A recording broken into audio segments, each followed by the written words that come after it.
अस्सलाम वालेकुम व्यूअर्स, आप देख रहे हैं इन सर्च ऑफ विजडम। और आज हम बात करने वाले हैं कदीम मिस्र के उस मुक़द्दस सफ़र की जहां उस सफ़र का मकसद मौत के बाद की ज़िंदगी को अबदी बनाना था।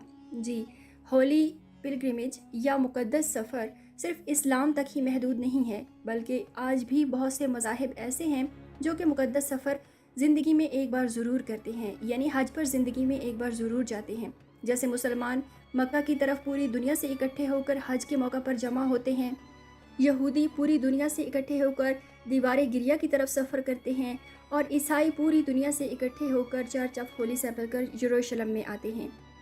इसी तरह के मुक़द्दस सफ़र हमें हिंदुइज़्म बुद्धिज़्म में भी मिलते हैं, सिखिज़्म में भी मिलते हैं। जैसे कि सिख पूरी दुनिया से इकट्ठे होकर करतारपुर की तरफ आते हैं या गुरुद्वारा पंजा साहब की तरफ आते हैं। इसी तरह कदीम मिस्र में भी एक मुक़द्दस सफ़र या होली पिलग्रिमेज का ज़रूर एहतमाम किया जाता था। ये लोग मुक़द्दस शहर एबोडस की तरफ सफ़र करते थे और अपने देवता ओसाइरस को खुश करते थे। इन लोगों का ये मानना था कि ये सफ़र मौत के बाद की ज़िंदगी को महफूज बना देगा, और इस ज़ियारत से जुड़ी रसूमात में जनाजे के जुलूस और कुर्बानियाँ शामिल की जाती थी। इजिप्टोलॉजिस्ट ये कहते हैं कि ये जगह कदीम मिस्र के लोगों के लिए बड़ी ही अहमियत की हामिल थी। यहाँ पर बादशाह यानी उस वक्त के जो फ़िरौन हुआ करते थे वो भी रख्त सफ़र बांधा करते थे।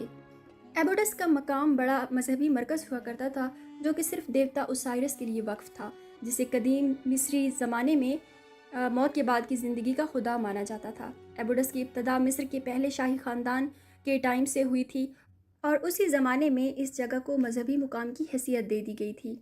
और इस जगह की ज़ियारत में एक अहम बात ये भी शामिल थी कि ज़ायरीन को दरियाए नील के रास्ते से कश्ती पर आना पड़ता था, या वो दरियाए नील के ही रास्ते से खुश्की पर पैदल सफ़र करते हुए आते थे। और ये सफ़र उनके साल के पहले महीने के 8वें दिन से शुरू हुआ करता था, जो कि 26वीं तारीख तक जारी रहता था। और इस दौरान ज़ायरीन जुलूस निकाला करते थे, जनाजे उठाया करते थे, क्योंकि इनके मुताबिक ओसाइरस खुदा को उसके भाई सेट ने कत्ल कर दिया था और आइसिस ने इसे दोबारा ज़िंदा किया था। इस पूरे सफ़र के दौरान इन लोगों पर ये लाजिम हुआ करता था कि वो ओसाइरस की अज़मत की गीत गाएं और उसकी शान में कसीदे पढ़ें और उसी का जिक्र करते रहें, क्योंकि इस पूरे वाक़े को ज़िंदगी, मौत और दोबारा ज़िंदा किए जाने के चक्कर की अलामत समझा जाता था। एबोडस पहुंचकर ज़ायरीन पर यह लाजिम था कि वो ओसाइरस को नजराना पेश करें, जिसमें जानवरों की कुर्बानियाँ और इसके अलावा खाने पीने की चीज़ें भी शामिल हुआ करती थी। इन कुर्बानियों का मकसद खुदाओं की खुशनुदी हासिल करना होता था और मौत के बाद की ज़िंदगी को अब्दी बनाना होता था। और इसके अलावा इन लोगों का ये भी ख्याल था कि एबोडस एक ऐसी जगह है जो मौत के बाद की ज़िंदगी के लिए एक गेटवे की हैसियत रखती है, और वहाँ पर मुदफ़न ओसाइरस क़यामत तक अब्दी ज़िंदगी को यकीनी बना सकता है। हर दौर के फ़िरौन वहाँ पर मंदिर बनवाते थे ताकि वो अपनी हुकूमत को लेजिटिमाइज़ कर सके और लोगों को ये बता सके, ये तासुर दे सके कि अजीम देवता ओसाइरस ने उनकी हिमायत की हुई है। आज के मज़ाहिब की तरह कदीम तहज़ीबों में भी ज़ियारतों को हमेशा से अहमियत हासिल रही है। उसको एक ऐसी इबादत के तौर पर देखा जाता था जो लोगों को देवताओं से जोड़ती थी और रूहानी और समाजी रवाबित को मजबूत करती थी।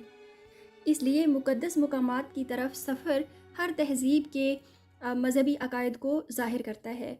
उम्मीद है ये वीडियो आपको अच्छी लगी होगी। मेरे चैनल को सब्सक्राइब कीजिए, वीडियो को लाइक कीजिए और अपना फ़ीडबैक देना बिल्कुल भी ना भूलिएगा। Thanks for watching. अल्लाह हाफ़िज़।